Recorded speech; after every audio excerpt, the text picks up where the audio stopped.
ချုပ်ပြောချင်ပါတယ်ကိုအားယူဖို့ဒီမှာရွေးချယ်ထားတဲ့ကျမ်းပိုက်လေးကိုဒီမှာဖတ်သွားပါတယ်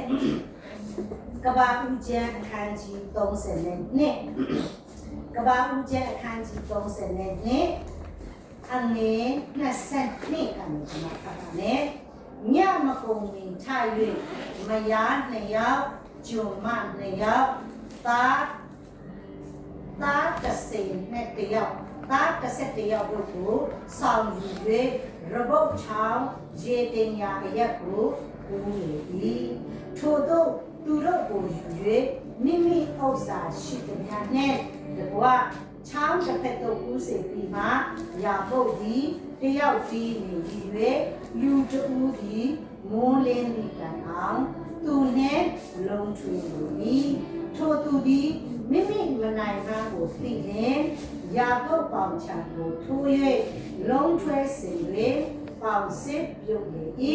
ထိုသူကလည်းငါကိုလွတ်ပါမိုးလင်းစေရှိပြီဟုဆိုလျင်ယာကုပ်ကကိုရောဒီအကျွန်ုပ်ကိုကောင်းကြီးမပေးရင်မသွားရဟုဆို၏ဒီကျမ်းပိုက်လေးကအားလုံးသိရှိထားပြီးသားကျမ်းပိုက်လေးဖြစ်ပါလေကဘာဦးကျမ်းလို့ကျမတို့ဒီကျမ်းပိုက်ခေါင်းစဉ်ကိုကဘာဦးကျမ်းလို့ကျမတို့ပြောလိုက်တာ ਨੇ ကျမတို့ယုံကြည်သူအားလုံးကလည်းသိရှိထားတာကခံစင်းခြင်းဒီလွှမ်းမိုးခြင်းနော်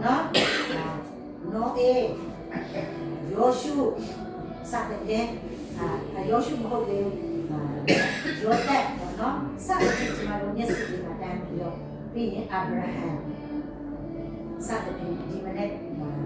နောက်ပေါ်မှာကျမတို့ကြားထားပြီးသားဖြစ်တဲ့မတ်ရှိကအဲ့လိုမျိုးပေါ့နော်တရားတွေကိုကျမတို့ကဘာကိုကျမ်းမှာတွေ့ရှိထားပြီးသားဖြစ်ဒီနေ့ဒီချိန်မှာဒီမှာရှိနေတဲ့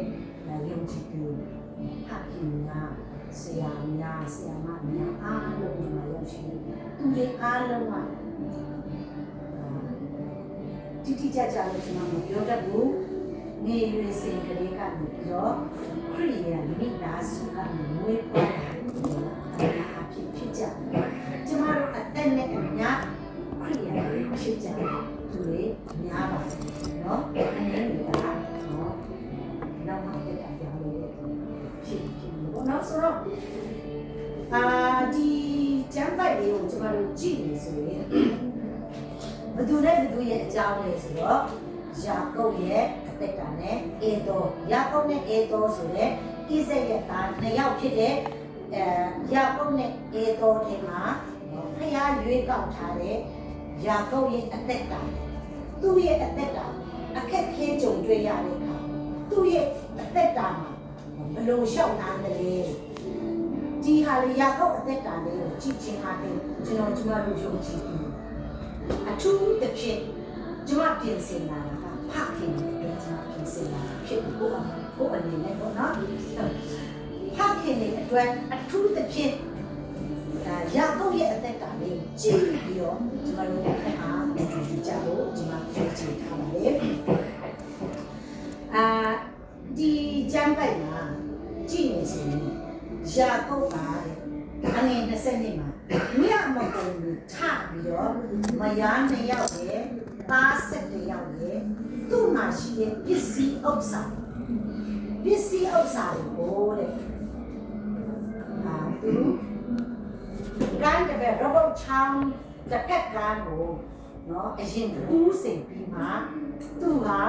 နော်တစ်ဖက်ကန်းမှာကြံခဲ့ပြီးတော့သူတယောက်တည်း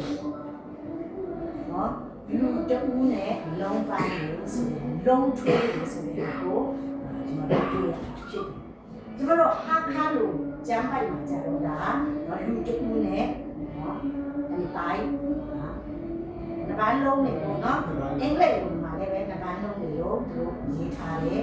ချင်းလိုမှာလည်းဒီပိုင်းလုံးနေဒီမမာလိုမှာကြတော့လုံးထွေးတယ်ပေါ့နော်ဒီပိုင်းလုံးတာနဲ့လုံးထွေးတာကဒီတိုင်းလေးပြောလို့ရှိရင်နည်းနည်းဝဲလွဲလို့ဖြစ်သွားတယ်ပေါ့နော်ဒီဟာလေးက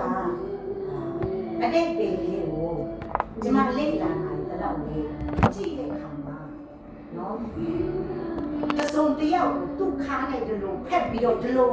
နော်ကျွန်တော်တို့အ ပြင်မှာယောက်ျားသား2ယောက်နှစ်ပန်းလုံးတကယ်တော့လောက်ရမဟုတ်ဘဲနဲ့ယာကုပ်ရဲ့အသက်တာမှာတကယ်ပဲဘေးချက်နံချက်ဖြစ်နေတဲ့အချိန်မှာသူဘာလုပ်တယ်လဲဆိုတဲ့အရာလေးကိုဒီနေရာမှာလူတကူနဲ့လုံးထွေးလေးလို့ဆိုပြရဲဆိုတဲ့အရာကိုကျွန်တော်တို့တွေ့ရတယ်။ယာကုပ်ရဲ့အကြောင်းအရာကျွန်တော်တို့တော်တော်များများသိထားပြီးသားဖြစ်တယ်။သူ့အဖေဣဇက်စီကနေပြီးတော့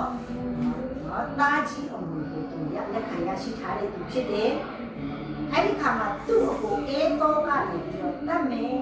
လောက်တဲ့ခါကျတော့သူ့အမေကနေတစ်စက်လေးလာတဲ့စကိုထွက်ပြေးသွားတယ်။ဒီရောက်ချင်းထွက်သွားတော့က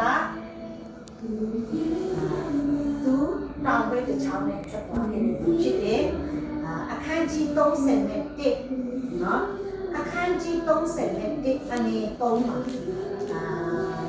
ကဘာဦးကျအခန်းကြီး31အနေ3မှာထာဝရဘုရားကတေဤဘိုးအနေတော်ပြီတေဤအမျိုးသားချင်းထံသို့ပြန်သွားတော့ငါဒီတိမဲ့၌ရှိမည်ယာကုပ်အားမိတ်တော်မူသည်သူလည်းလာတဲ့စီကိုရောက်ရှိပြီးအနှစ်20ကြာတဲ့အခါမှာသူ့မှာမိန်းမ2ယောက်သား7ယောက်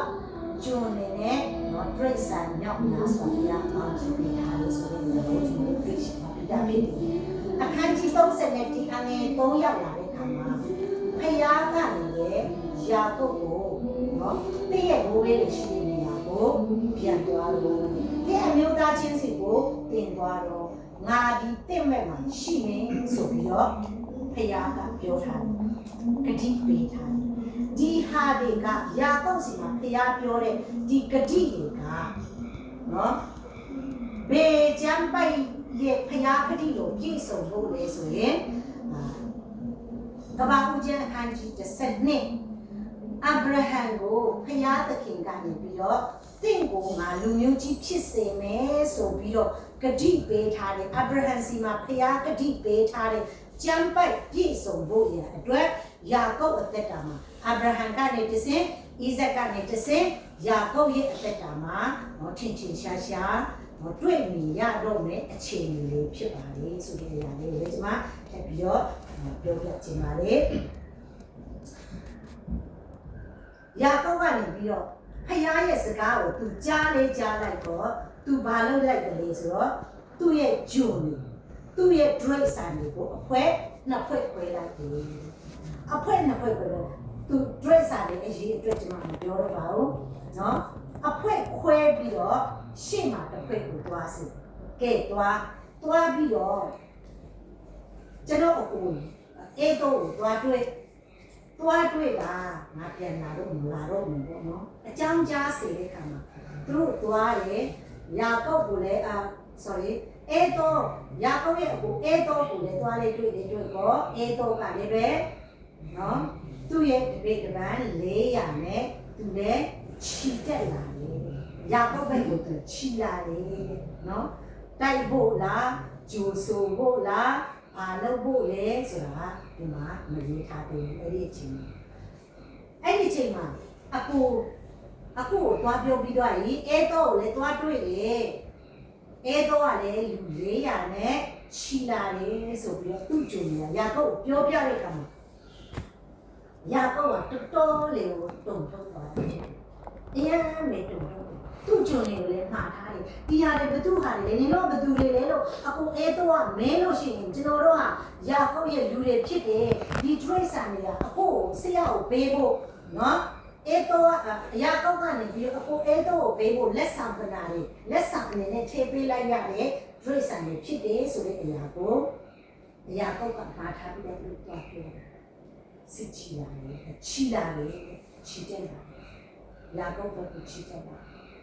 အယံမေယာကုပ်တုံ့ချုပ်ချဖြစ်နေတယ်ဖယားရဲ့ဂတိတော်နဲ့ဖယားကလည်းပြန်ထိတ်ခိုင်းနေပြီသူ့အကိုကလည်းလူအယောက်400နဲ့သူချီလာတဲ့အချိန်မှာ